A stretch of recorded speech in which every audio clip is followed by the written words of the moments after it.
வினோத் மருத்துவமனை கொரோனாவிலிருந்து குணமான பின்பு ஏற்படும் சிக்கல்களுக்கான பராமரிப்பு மையம். மேற்கு மாம்பலம் பகுதியில் 1953ஆம் ஆண்டு ஏறத்தாழ 68 ஆண்டுகளுக்கு முன்னால் ஒரு சிறிய கொட்டகையில் பப்ளிக் ஹெல்த் சென்டர் என்கின்ற பெயரில் தொடங்கப்பட்ட இந்த மருத்துவமனை இன்றைக்கு 150 படுக்கைகளுடன் கூடிய மிக சிறந்த அனைத்து வசதிகளுடனும் அனைத்து மருத்துவ கட்டமைப்புகளுடனும் கூடிய ஒரு மருத்துவமனையாக தினந்தோறும் நூற்றுக்கணக்கானவர்கள் மருத்துவ பலன் பெறுகிற மருத்துவமனையாக இன்றைக்கு தரம் உயர்ந்து இந்த பகுதியில் மருத்துவ சேவை ஆற்றி கொண்டிருக்கிறது.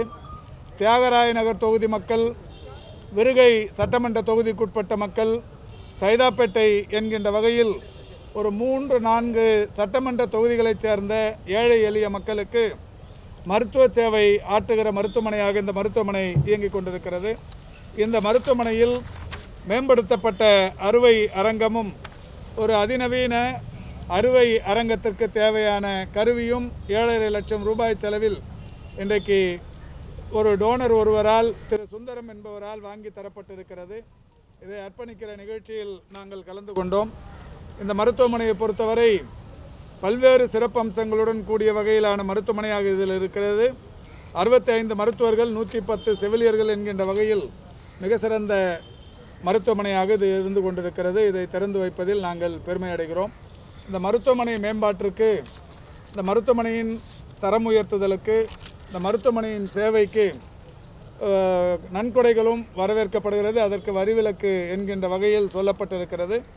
அந்த வகையில் நான் என்னுடைய 1 மாத சம்பளத்தை இன்றைக்கு இந்த மருத்துவமனைக்கு என்று அறிவித்திருக்கிறேன்.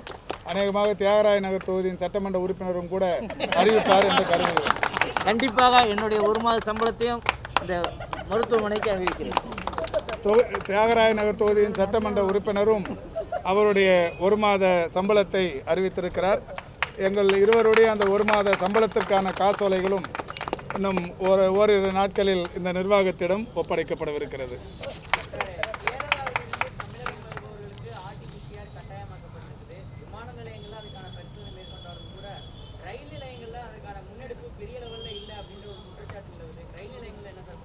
இல்லை, ரயில் நிலையங்களையும் இப்போ திருவனந்தபுரம், கொச்சின் போன்ற பல்வேறு இடங்களிலிருந்து வருகிற ரயில் நிலையங்களிலும், குறிப்பாக பெரம்பூர், சென்ட்ரல், இது எங்கெல்லாம் அந்த ரயில்கள் நின்று பயணிகள் இறங்குவார்களோ, குறிப்பாக கேரளாவிலிருந்து இறங்குவார்களோ அவர்களுக்கு பரிசோதனை செய்ய சொல்லியிருக்கிறோம். இன்றோ அல்லது நாளையோ நானே நேரடியாக அந்த ரயில் நிலையங்களுக்கு சென்று எந்த வகையிலான பரிசோதனைகள் செய்யப்படுகிறது என்பதை கண்காணிக்கவும் இருக்கிறோம்.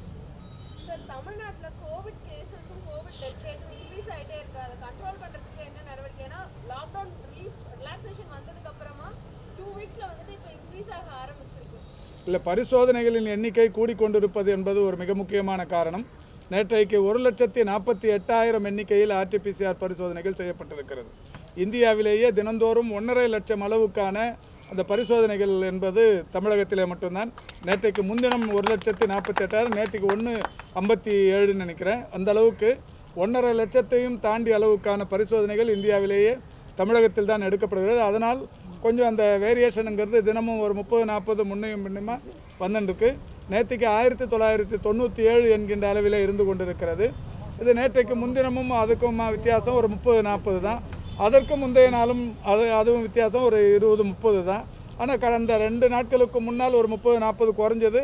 அதுக்கு 2 நாட்களுக்கு முன்னால் 70 என்பது உயர்ந்தது. இருந்தாலும் அந்த பர்சன்டேஜ் ஆஃப் பாசிட்டிவ் ரேட்டுங்கிற மாதிரி எடுத்துக்கிறப்ப 1.2ங்கிற அளவிலேயே ரொம்ப கட்டுப்பாடாக இருக்குது, கண்ட்ரோலாகவும் இருக்குது. இருந்தாலும் இதிலிருந்தும் கூட இன்னமும் கூடுதலாக இந்த தொற்றின் எண்ணிக்கையை குறைப்பதற்கு மாண்புமிகு தமிழக முதல்வர் அவர்கள் பல நடவடிக்கைகளை மேற்கொண்டு வருகிறார்கள். நிச்சயம் இந்த தொற்று மிக விரைவில் முற்று பெறுவதற்கான வாய்ப்பு இருக்கிறது.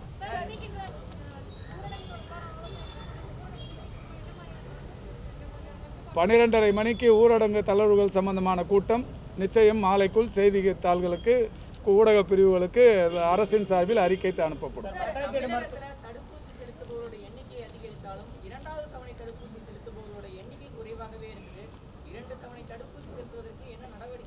இல்லை, 2 தவணைகளிலுமான தடுப்பூசிக்குத்தான் முறையாக இன்றைக்கு தட்டுப்பாடு இல்லாமல் தடுப்பூசிகள் போய் கொண்டிருக்கிறது.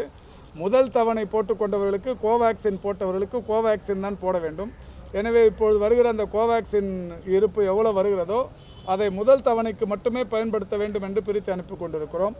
இரண்டாவது இந்த கோவிஷீல்டை பொறுத்தவரை முதல் தவணையும் இரண்டாவது தவணையும் அதுவே போட்டவர்களுக்கு இப்போ கோவிஷீல்டு தான் அதிகமாக வந்து கொண்டிருக்கிறது. இது நாள் வரை நேற்று இரவு வரை நமக்கு இது வந்த தடுப்பூசிகளின் அளவு என்பது 2,28,01,650. இதுவரை தடுப்பூசி செலுத்தி கொண்டவர்கள் என்பது அதை 2,26,01,212. கையிருப்பில் நேற்று இரவு வரை இருப்பது 8,26,560. இன்று 12 மணிக்கு ஒரு 3,30,000 கோவிஷீல்டு வரவிருக்கிறது. ஆக இன்றோடு கையிருப்பில் ஒரு 11 லட்சம் இருக்கிறது. இன்னும் 2-3 நாட்களுக்கு இது தாராளமாக செலுத்தலாம். தனியார் மருத்துவமனைகளை பொறுத்தவரை இந்த அரசு மேற்கொண்ட முயற்சிகள், குறிப்பாக மாண்புமிகு தமிழக முதல்வர் அவர்கள் தனியார் மருத்துவமனைகளிலும் இலவச தடுப்பூசி அந்த சிஎஸ்ஆரை அந்த பங்களிப்பை அத்தோடு இணைத்ததன் காரணமாக இன்றைக்கு 20,38,680 தடுப்பூசிகள் தனியார் வாங்கி இருக்கிறார்கள். இதுவரை அவர்கள் செலுத்தி இருப்பது என்பது 16,34,959 தடுப்பூசிகள் தனியார் மருத்துவமனைகளின் சார்பில் செலுத்தப்பட்டிருக்கிறது. தனியார் மருத்துவமனைகளை பொறுத்தவரை நேற்று இரவு வரை அவர்களிடத்தில் இருக்கிற கையிருப்பு 4,03,721. ஆக தமிழகத்தில் இதுவரை அரசின் சார்பில் அளிக்கப்பட்ட செலுத்தப்பட்ட தடுப்பூசிகள் 2,26,000. தனியார் மருத்துவமனைகளின் சார்பில் செலுத்தப்பட்ட தடுப்பூசிகள் 16 லட்சம். ஆக இந்த 2,26,00,000 இந்த 16 லட்சமும் சேர்த்து 2,42,36,171 பேருக்கு 1 டோஸும் 2 டோஸுமாக செலுத்தப்பட்டிருக்கிறது. நம்முடைய தேவை என்பது 12 கோடி. இப்போ ஒரு 2.5 கோடியை கிட்ட நெருங்கிருக்கிறோம். இன்னும் ஒரு 9.5 கோடி வேணும். இந்த மாதத்துக்கு 79 லட்சம் தரேன்னு சொல்லியிருக்கிறாங்க. 79 லட்சத்துக்கு இந்த 4-5 நாட்களிலேயே தொடர்ந்து தந்து கொண்டிருக்கிறார்கள். நிச்சயம் கடந்த மாதம் 72 லட்சம் தரேன்னு சொன்னாங்க. 72 லட்சமும் நல்ல சிறப்பாக பெர்ஃபார்மன்ஸ் பண்ணதால், கொடுத்த ஊசியை விட கூடுதலாக போட்டதால் அந்த பாராளுமன்றத்திலேயே இதற்கான தகவல் அறியும் உரிமை அந்த ஒரு பதிலை வந்து எழுத்துப்பூர்வமாக சமர்ப்பித்து 5,80,000 தடுப்பூசிகளை தமிழக அரசு கூடுதலாக போட்டிருக்கு. இது இந்தியாவிலேயே முதலிடம் அப்படிங்கிற மாதிரி பாராட்டு தெரிவித்தாங்க. அந்த வகையில் இந்த பெர்ஃபார்மன்ஸை பாராட்டி அதோடு ஒரு 19 லட்சம் தடுப்பூசிகள் கூடுதலாக கடந்த ஆண்டு அவர்கள் சொன்னதை விட கூடுதலாக தந்திருக்கிறார்கள் ஒன்றிய அரசு. இந்த மாதமும் அதே போல் தந்தால் ஒரு 3.5 கோடியை இந்த மாத இறுதிக்குள் நாம் கடப்பதற்கு வாய்ப்பு இருக்கிறது.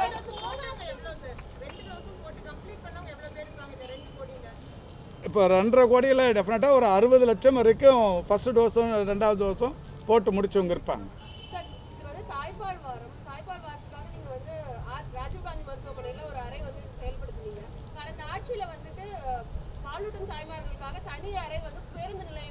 இல்லை, பேருந்து நிலையங்களில் பண்ணாங்க. இல்லை, அந்த அதாவது சைதாப்பேட்டையை பொறுத்தவரை பேருந்து நிலையத்தை மேம்படுத்துவதற்கு திட்டமிட்டு அதற்கான பணிகள் நடைபெற்று கொண்டிருக்கிறது. இந்த தாய்ப்பால் ஊட்டும் வாரங்களை திறந்தார்களே தவிர ஒரு சிறிய ஒரு அதாவது தடுப்புகளை போட்டு அது தாய்ப்பால் ஊட்டும் வாரம் என்றார்கள். அதுக்காக உள்ள ஒரு மின்விசிறி கூட இல்லை. பெரும்பகுதியாக அது ஒரு போர்டு மட்டும்தான் வச்சுருந்தாங்களே தவிர அதுக்கான எந்த ஃபெசிலிட்டியும் இல்லை. இப்போ ராஜீவ்காந்தி அரசு பொது மருத்துவமனையில் ஒரு தாய்ப்பால் ஊட்டும் அறை ஒன்று திறந்து வைக்கப்பட்டிருக்கிறது. அன்றைக்கே நான் அறிவித்தேன், தமிழகத்தில் இருக்கிற அனைத்து அரசு மருத்துவமனைகளிலும் அனைத்து மருத்துவக் கல்லூரி மருத்துவமனைகளிலும் இது அமைக்கப்படும் என்று சொல்லியிருக்கிறோம். இன்னும் 2 மாதத்தில் எல்லா இடத்துலையும் அமைக்க போகிறோம். இது வந்து அரசு மருத்துவமனைகளை பொது மருத்துவமனைகளை பொறுத்தவரை ஏற்கனவே குழந்தைகளுக்கான மருத்துவமனையில் அந்த அறைகள் சிறப்பாக செயல்பட்டு கொண்டிருக்கிறது. இது மட்டுமே இல்லாமல் தாய்ப்பால் வங்கிகள் இந்த ஆண்டிலேயே ஒரு தாய்ப்பால் வங்கியை பொறுத்தவரை 12 லட்சம் ரூபாய் செலவாகும். அந்த தாய்ப்பால் வங்கிகளும் 12 இடங்களில் கட்டுவதற்கான பணிகளை செய்து கொண்டிருக்கிறோம். இல்லை, இது நேற்றைக்கு வந்து மாண்புமிகு தமிழக முதல்வர் அவர்கள் கிருஷ்ணகிரியில் இருக்கிற சாமணப்பள்ளியில் 7 மாவட்டங்களில் இருப்பவர்களுடன் நேர்காணல், ஏன்னா நேரம் காரணமாக ஒரு மணித்துளி அந்த இடங்களில் தொடங்கி வைப்பது காட்டப்பட்டது. 38 மாவட்டங்களிலுமே நேற்றைக்கு செயல்பட தொடங்கி இருக்கிறது மக்களை தேடி மருத்துவம். இந்த மக்களை தேடி மருத்துவத்தின் மூலம் ஒரு 500 வாகனங்களின் மூலம் ஒட்டுமொத்த தமிழகத்தில் இருக்கிற மக்களுக்கும் மருத்துவ சேவை அளிப்பது தான் இதனுடைய நோக்கம். 20 லட்சம் பேர் ஏற்கனவே நீரிழிவு, இரத்த நோய் போன்ற நிகழ்வுகளினால் மருத்துவமனைகளில் மாத்திரை மருந்துகளை பெற்றுக்கொண்டிருக்கிறார்கள். இவர்களுக்கு மருந்து மாத்திரைகளை வீடுகள் தோறும் சென்று கொடுப்பது முதல் நிலை.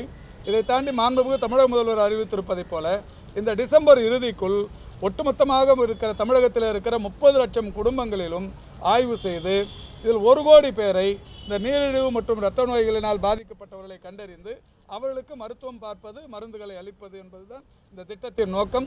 இந்த ஆண்டின் இறுதிக்குள் 1 கோடி பயனாளிகள் தேர்வு செய்யப்படுவார்கள். இப்பொழுது 20 லட்சம் பேர் பயன்பெற தொடங்கி இருக்கிறார். சிறப்பாக அது நம்முடைய சம்பந்தப்பட்ட துறையின் அமைச்சருக்கு உங்களுடைய அந்த கருத்தை தெரிவிப்பேன். சைதாப்பேட்டையை பொறுத்தவரை மேம்படுத்தப்பட்டு கொண்டிருக்கிறது. அதற்கு என்னுடைய தொகுதி மேம்பாட்டு நிதியிலிருந்து கூட ஒரு 10 லட்சம் ரூபாயை தந்திருக்கிறேன். அங்கே கழிவறை போன்ற வசதிகளை ஏற்படுத்துவதற்கு தேவைப்பட்டால் அதற்கு என்னுடைய தொகுதி மேம்பாட்டு நிதியிலே தந்து சைதாப்பேட்டைக்கு ஒரு பாலூட்டும் அறையை அதிநவீன வசதிகளுடன் கூடிய ஒரு பாலூட்டு அறையை சைதாப்பேட்டையில் கட்டுவேன்.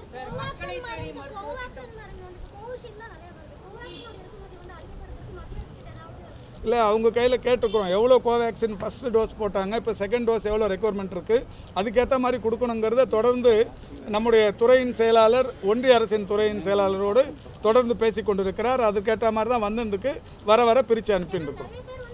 இல்லை, இப்போ பிரித்து அனுப்பியிருக்கோம். இப்போ உங்கள் கையில் யாரும் கேட்டிருக்க மாட்டாங்க. 3 நாள் முன்னாடி தான் ஒரு 3 லட்சம் திருப்பி அனுப்பியிருக்கிறோம். யாராவது எங்கேயாவது தேவை இருந்தால் சொல்லுங்கள், அனுப்புவோம்.